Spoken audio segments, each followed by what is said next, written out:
இல்ல பழைய கூட்டணிகள் வந்துருவாங்க, எல்லாருமே தொடருவார்களே. அதாவது வந்து நீங்க சொன்னது வந்து ஆரம்பத்தில் நீங்க ஒரு கட்சினா, அரசியல் கட்சினா தேர்தல் காலத்துல வெற்றி பெறுவது தோல்வி அடைவதெல்லாம் சகஜம்தான்.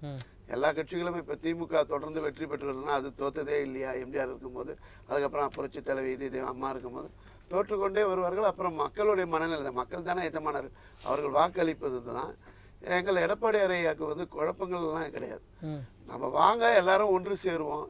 இப்ப என்னன்னா தோக்கிறது திமுக இல்ல, வெளியில இருந்து பார்க்கும்போது உள்ள இருக்கிறவங்களே அவர் அந்த அளவுக்கு பெரிய தலைவரா ஏத்துக்கலையா அப்படின்ற ஒரு சிக்கல். ஏன்னா இன்னமும் வந்து பன்னீர்செல்வம் வந்து மாநாடு நடத்துறேன் அப்படிங்கிறாரு.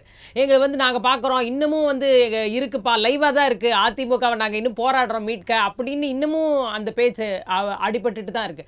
ஸோ இன்னும் முழுசாவே கட்சியே ஒரு ஹோல்டு கிடைக்கலையோ அப்படின்ற. அப்படிலாம் இல்லை, கட்சி அவருடைய கட்டுப்பாட்டுல தான் இருக்கு, எல்லாமே இதுதான்.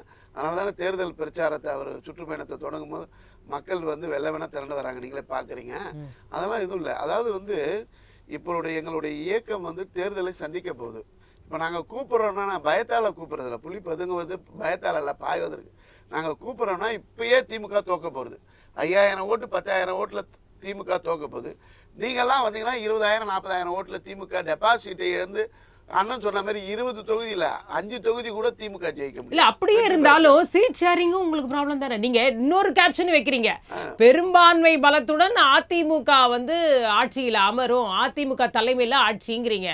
இதையும் தொடர்ந்து சொல்றீங்க. அப்ப நீங்களே அவ்வளவு பெரும்பான்மை சீட்டுக்கு அளவுக்கு நிக்கணும்னா உங்களோட வந்து ஆல்ரெடி பாஜக இருக்காங்க, இன்னொரு பெரிய கட்சியாக மூன்றாவது கட்சியா இருக்கு. அப்ப இன்னும் நீங்க கட்சிகளை கூப்பிட்டீங்கன்னா எப்படி? அதுலயே ஒரு சிக்கல் வந்துருமே.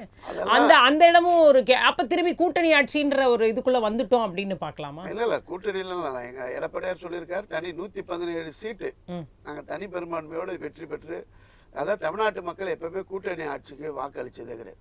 தனிப்பெரும் ஒரு கட்சிக்கு தான் வாக்களிச்சிருக்காங்க. அந்த கட்சி தான் முதலமைச்சரா பதவியா ஆட்சியை தொடர்ந்து இருக்கு. ரெண்டாவது என்னன்னா, எங்களுடைய பொதுச் செயலாளர் எடப்பாடியார் அவர்கள் வந்து, நீங்க சொன்னீங்களா இந்த மாதிரி ஆளுங்க போனது வந்ததெல்லாம் இல்லை, அவரோட கட்சி அவருடைய கட்டுப்பாட்டில் இருக்கு, நாங்கள் தான் தேர்தலை சந்திக்க போறோம். தமிழ்நாட்டில் புதுசா கட்சிகள் ஆரம்பிக்கிற அத்தனை கட்சியும், அது தேமுதிக விஜயகாந்தாவாக இருக்கட்டும், மதிமுக ஆகட்டும், இல்லை இதே எல்லா கட்சிகளும் கட்சி ஆரம்பிக்க புதுசுல நாங்கள் தான் முதலமைச்சர், எங்கள் தலைமையில் கீழே தான் கூட்டணி அமைப்போம் இப்படியெல்லாம் சொன்ன கட்சிகள் எல்லாருமே சொல்லுவாங்க. அது என்னன்னா புதுசுல வர்றதுல அந்த கூட்டங்கள் எல்லாம் பார்த்தபோது அவர்களுக்கு அது ஒரு இதுவாக தெரியும். தேர்தல்ன்ற ஒரு களத்தில் வந்து சந்தித்தது, அந்த அனுபவங்கள் பெற்றதுக்கு பிறகு தான் அவர்களுக்கு ஒரு இது வரும். ஓ, கூட்டணி கட்சி கூட்டணி வைத்திருக்கலாம், இது பண்ணியிருக்கலாம். இப்போ மதிமுகவுடைய நிலைமை என்ன, இன்னைக்கு தேமுதிகவுடைய நிலைமை என்ன, அதுக்கெல்லாம் நடிகர் தாவேக்கா போயிடக்கூடாது, நீங்கள் வாருங்க. நாங்கள் என்ன சொல்கிறோம், ஆந்திராவில் வந்துட்டு பவன் கல்யாணுக்கு எப்படி அந்த வாய்ப்பு வந்தது, அதே போல் நீங்கள்லாம் வாருங்கள், எல்லோரும் இணைஞ்சு ஒரு திமுக அவர் தலைமையில கூட போக தயாரா? இல்ல அப்படிலாம் கிடையாது. நாங்க அதிமுக தலைமையாங்க, நாங்க இல்ல சார், அவங்க தலைமையில தான் இருப்போம்னு அவங்க ரொம்ப கிளியர் மெசேஜ் கொடுக்குறாங்க சார். அதனால எங்களுக்கு எதுவோ நாங்கள் வந்து சிரித்து போனதாவது இல்லை. நாங்கள் வந்து எப்பவுமே சிங்கம் தான். அதாவது நாங்க எதுவும் இல்லை, நாங்க என்ன கூப்பிடுறோம்னா திமுக வீழ்த்துறோமோ வாங்க ஒன்று சேர்ந்து வீழ்த்துவோன்றதுக்கு கூப்பிடுறோம். நீங்க வந்தாலும் சரி வரலனாலும் சரி நாங்க எதிர்க்க போறது உறுதி தானே, அதெல்லாம் மாற்றம் கிடையாது. நீங்கள் எல்லாம் வந்தீங்கன்னா உங்களுக்கு எதிர்ப்பு, முதல் தேர்தலை சந்திக்க போகிறீங்க, தேர்தலை எடுப்பில் வெற்றியை நோக்கி பயணிக்கப்பீங்க அப்படின்ற ஒரு இதில் தான் சொல்கிறோம். இப்போ எங்கள் கட்சியில் கூட்டணி வைக்கவே தான் தேமுதிகவுடைய கேப்டன் விஜயகாந்த் அவர்கள் எதிர்கட்சி தலைவர் அந்தஸ்து கிடைச்சது.